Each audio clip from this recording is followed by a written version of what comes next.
चलिए शुरुआत करते हैं आज की न्यूज़पेपर की। हम पहली न्यूज़ देखने वाले हैं कनाडा से, फॉरेन वाले पेज से। कनाडा की सबसे पहले हम वर्ल्ड में लोकेशन देख लेते हैं। कनाडा पड़ता है उत्तरी अमेरिका में। उत्तरी अमेरिका में कनाडा नॉर्थ वाले हिस्से में पड़ता है। बाउंड्री की यदि हम बात करें तो अलास्का के साथ शेयर करता है और यूएसए के साथ में शेयर करता है। यदि हम देखें ग्रीनलैंड की लोकेशन कहाँ पर है तो ये पड़ता है उत्तरी और पूर्वी वाले हिस्से में कनाडा के। अब हम जो मेजर ओशियन हैं उनको देख लेते हैं, महासागर को। कनाडा के आप नीचे तरफ में जाओगे और पूरब की तरफ जाओगे तो अटलांटिक ओशियन है। प्रशांत महासागर है इसके पश्चिमी तट पर। नीचे चले जाओगे तो गल्फ ऑफ मैक्सिको है साउथ में, पैसिफिक ओशियन है। और ऊपर जाओगे तो आर्कटिक ओशियन के साथ अपनी बाउंड्री को ये शेयर करता है। नॉर्थ अमेरिका के बारे में आज हम देख लेते हैं वर्ल्ड एटलस के हिसाब से, वर्ल्ड जियोग्राफी के हिसाब से। उत्तरी अमेरिका विश्व का तीसरा सबसे बड़ा महाद्वीप पड़ता है। इसका क्षेत्रफल यदि हम देखें तो वो है 2,42,55,000 वर्ग किलोमीटर। उत्तरी अमेरिका, मध्य अमेरिका और कैरेबियन सागरीय क्षेत्र में टोटल आते हैं 29 कंट्रीज। इसकी खोज हुई थी 1492 में कोलंबस के द्वारा। इसको नई दुनिया कहा जाता है। एक चीज़ और है, देखो, यदि हम यहाँ से एक सीधी सीधी जो है खड़ी वाली रेखा खींच दें, देशांतर रेखा खींच दें, जो कि इसको दो भाग में बांटे इस प्रकार से, तो ये जो 100 डिग्री वाली जो देशांतर रेखा है ना, ये इसको दो बराबर भागों में डिवाइड करती। लेकिन किधर वाली? इधर वाली, पश्चिम पूरब वाली नहीं, पश्चिमी देशांतर 100 डिग्री वाली इसको दो बराबर भागों में डिवाइड करती है। इसके अलावा यदि हम देखें ना तो इसका नाम जो है अमेरिगो वेस्पुस्सी नामक साहसी यात्री के नाम पर अमेरिका पड़ा था।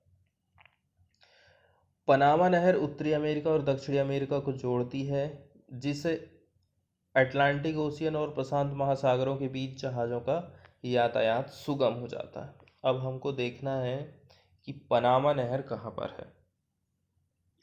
देखिए, ये आप जो रेड अक्षर देख रहे हैं, एकदम रेड जो मार्क देख रहे हो ना, वही है पनामा कैनाल।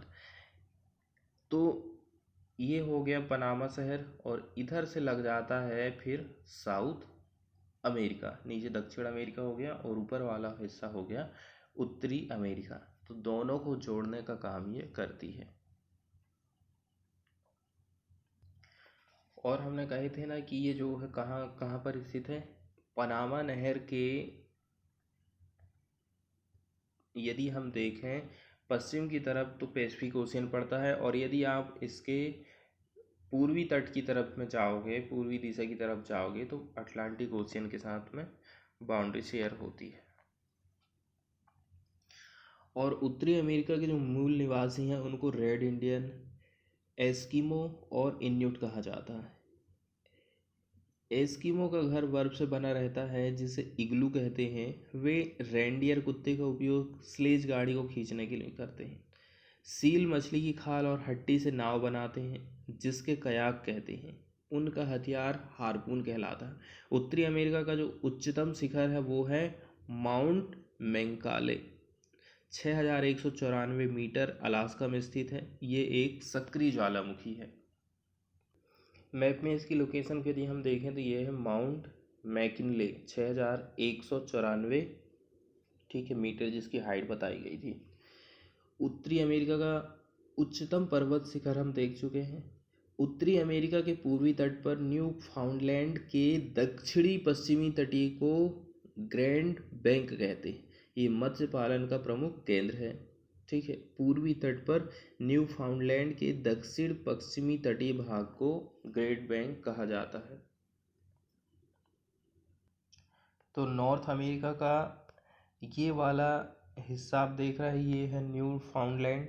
ठीक है, इसी के बारे में बताया गया है कि न्यू फाउंडलैंड की हम बात कर रहे हैं, ठीक है। न्यू फाउंडलैंड के साउथ में आप जाइए और पश्चिमी तटीय पर आप जाइए, इस एरिया को हम ग्रैंड बैंक कहते हैं। ये मत्स्य पालन का प्रमुख केंद्र है, ठीक है। मतलब इसके हमें नीचे में जाना है और इसके पश्चिम वाले तट की तरफ जाना है तो पड़ता है ग्रांड बैंक्स वाला जो एरिया है, पश्चिमी तट वाला जो एरिया ग्रांड बैंक कहलाता है, जो कि मछली पालन के लिए यहाँ पर बहुत फेमस है। अब हम चलते न्यूज़ की तरफ, देख लेते हैं क्या बात इसमें कही गई है। Trudeau's party secured victory in Canada. तो ट्रूडू की जो पार्टी है कनाडा में वो जीत गई है। Liberal party got most of seat but fail to clinch a majority on its own. अब जो लिबरल पार्टी थी उसने सीट तो ज़्यादा हासिल करी, लेकिन क्या हो गया कि वो मेजॉरिटी हासिल नहीं कर पाई। इसी के चलते चलते, ठीक है, कहाँ से सरकार बना जाएगी जब मेजरी वोट नहीं है उसके पास। तो Justin Trudeau's Liberal party secured victory in the parliamentary election but fail to get the majority he wanted in a vote that focused on the corona virus pandemic but that many Canadians saw as unnecessary। अब इनका ऐसा कहना था कि हमारा सबसे ज़्यादा focus रहेगा वो कोरोना वायरस पेंडेमिक पर रहेगा, लेकिन जो मैनी जो कैनेडियंस है ना, उन्होंने इस बात को किस रूप में देखा, अननेसेसरी। मिस्टर ट्रूडू ने इंटर किया था मंडे की इलेक्शन, लीड इन्होंने ले ली थी। A stable minority government that was not under threat of being toppled but he was helping Canadian would reward him with a majority for navigating the pandemic better than many other leaders। इसके अलावा Trudeau struggled to justify why he called the election early given the virus, and the opposition was relentless in accusing him of holding the vote 2 years before the deadline for his आउन personal ambition. तो चुनाव की अवधि को लेकर भी काफ़ी problems हैं, अपोजिशन का भी इसमें आरोप है उनके ऊपर।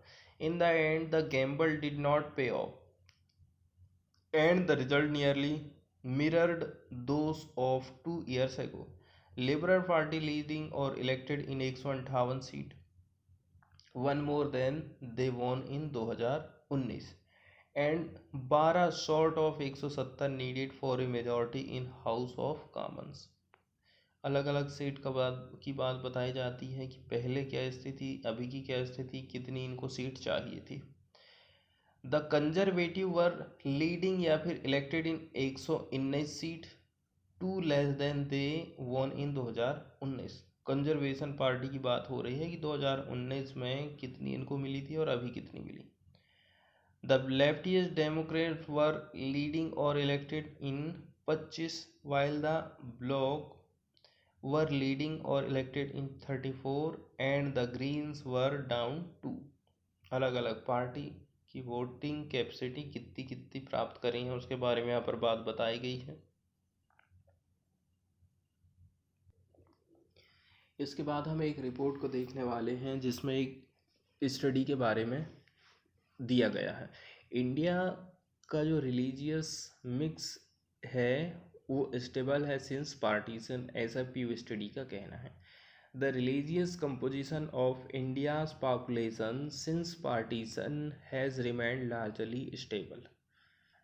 देखो, जब से विभाजन हुआ है हमारे इंडिया का, तो हमारे यहाँ जो धार्मिक मिश्रण है इंडिया की पॉपुलेशन का, वो कैसा है, स्टेबल ही लगभग लगभग हमको देखने को मिला। With both Hindus and Muslims, the two largest religious groups, showing not only a marked decline but also convergence in fertility rate, according to a new study। तो दोनों ही की जो संख्या है ना उसमें डिक्लाइन हमको देखने को मिलती है। इसके अलावा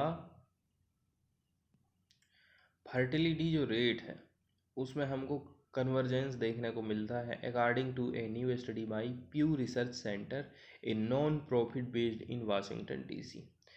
स्टडी जो कि बेस्ड है on data source from India's, ठीक है, डेसिनियल सेंसस, मतलब 10 साल में जो होता है, and the national family health survey, दो जगह से इन्होंने डाटा उठाया है। Looked at the three main factor that are known to cast changes in religious composition of population, fertility rate, migration और कन्वर्जेंस।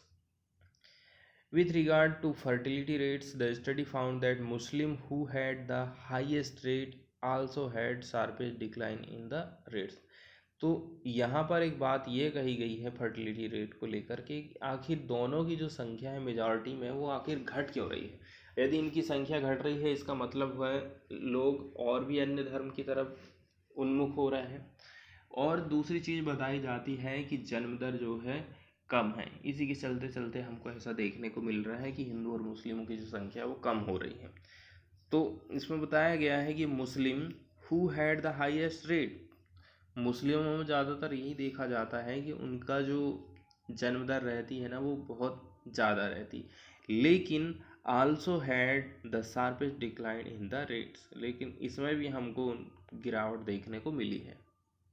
देखो ये जो लिस्ट आप देख रहे हो और टेबल देख रहे हो, इसमें बताया गया है कि average number of children of a women is expected to bear in her life time across various religions between 1992 से लेकर के 2015 तक। 1992 से 2015 तक, ठीक है, एक महिला के बारे में बात की जाती है कि वो एवरेज अपने लाइफ टाइम में कितने बच्चे को पैदा करती है। तो मुस्लिम का जो रेट रहा था वो 1992 में रहा था 4.4 एवरेज बच्चे, ठीक है। 1998 में 3.6 हुआ, 2005 में 3.4 और 2015 में 2.6 में आ गया। हिंदू की यदि हम बात करें तो 1992 में 3.3 था, 1998 में 2.8, 2005 में 2.6 और 2015 में 2.1। इसी प्रकार से Christian, Buddhist, Sikh, Jain. Christian की हम बात करें तो 2.9 था, जो कि 2 हो गया है। 2.9 था बुद्धिस्ट का, 1.7 हो गया है। सिख का 2.4 था, 1.6 हो गया है। और 2.4 था जैन का, वो 1.2 हो गया है। ठीक है, ये जन्म दर की बात की जा रही है कि कितने बच्चे लाइफ टाइम में एक महिला पैदा करती है। यदि हम एवरेज फर्टिलिटी रेट की देख लेना तो the average fertility rate in India today was 2.2, which was higher than the rates in the economically advanced countries जैसे कि यूएस 1.6 है, इंडिया में 2.2 है, but much lower than what it was इन।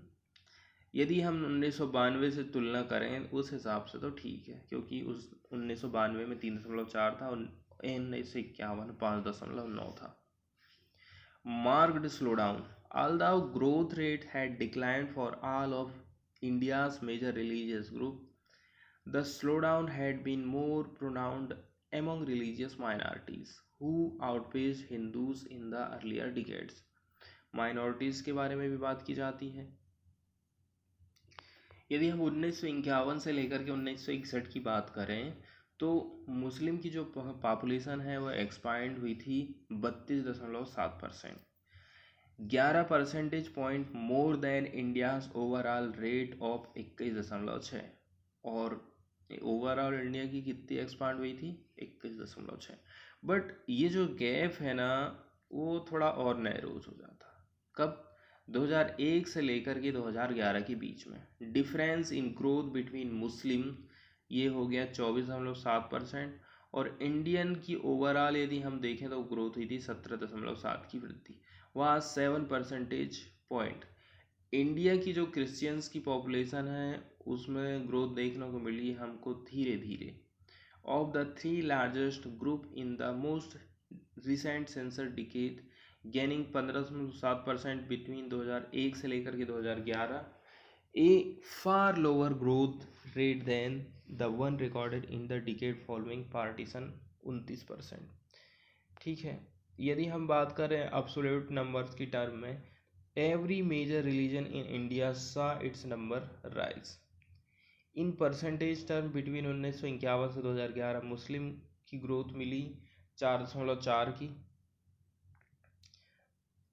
ठीक है, percentage points to 14.2% of the population, while Hindus declined by 4.3 points to 79.8%, but all the 6 major religious group Hindu, Muslim, Christian, Sikh, Buddhist और Jain have grown in absolute number, लेकिन हमको वृद्धि भी देखने को मिली है। इसके बाद हम बात करने वाले हैं एयरफोर्स से related. V R Chaudhari appointed next chief of the air staff. तो next chief of air staff बनने वाले हैं V R Chaudhari. R K S Bhadauria is retiring on 30 September. The Union government on Tuesday appointed Vice Chief of the Air Staff, Air Marshal Vivek Ram Chaudhary, the next Chief of the Air Staff. The current Air Chief Marshal R.K.S. Bhadauria is retiring on 30 September. Government has decided to appoint Air Marshal V.R. Chaudhary, presently Vice Chief of the Air Staff है ये, as the next Chief of the Air Staff। ऐसा defence statement में एक बात सामने आई है। Air marshal Chaudhary was commissioned in the fighter stream of the air force on December 29, 1982। कब ये इन्होंने ज्वाइन किया था, कब ये शामिल हुई थी, इसके बारे में बात बताई जाती है। He has flying experience of more than 3800 घंटे का इनको उड़ाने का अनुभव है फ्लाइट को, on a wide variety of fighter planes and trainer aircraft. As an Air Vice Marshal, he has been Deputy Commandant, Air Force Academy and Assistant Chief of the Air Staff Operation। अलग अलग कौन कौन सा पदभार इन्होंने संभाला था उसके बारे में बात बताई गई है। इसके बाद हम बात करने वाले हैं सिलेबस में क्या क्या होना चाहिए, क्या चेंजेस किया जा सकता है, इसी को लेकर के, ठीक है। पाठ्य पुस्तकों का जो पाठ्यक्रम है उसमें चेंजिंग को लेकर के बात यहाँ पर की गई है। Kasturirangan to lead syllabus panel, 12 member steering committee given a tenure of 3 years to draft framework. 3 साल का टाइम इनको दिया गया है, 12 मेंबर वाली कमेटी है, ठीक है, ताकि ये फ्रेमवर्क को ड्राफ्ट कर सके। The center has started the process to revise school textbooks by appointing former Indian Research Organization के चेयरमैन रहे हैं कस्तूरी रंगन as the head of 12 member steering committee responsible for developing a new national curriculum framework। तो इसके लिए एक समिति बनाई गई है, ठीक है, और जो चेयरमैन थे इसरो के, अब वो रहेंगे क्या चीज़ इसमें शामिल हैं और इसके एज ए हेड के रूप में काम करेंगे। Doctor Kasturirangan also chair the drafting committee for the national education policy 2020 which recommended the development of a new NCF। The steering committee has been given a tenure of 3 years to complete its task said and education ministry का कहना है कि 3 साल का time आपको दिया गया है, आप जो है अपना काम कर लीजिए। The last such framework was developed in 2005। It is mean to be a guiding document for the development of text book syllabus and teaching practices in school across the country. इसके अलावा जो रिवीजन हम देख रहे हैं text book में by national council of education research and training will draw from the new NCF।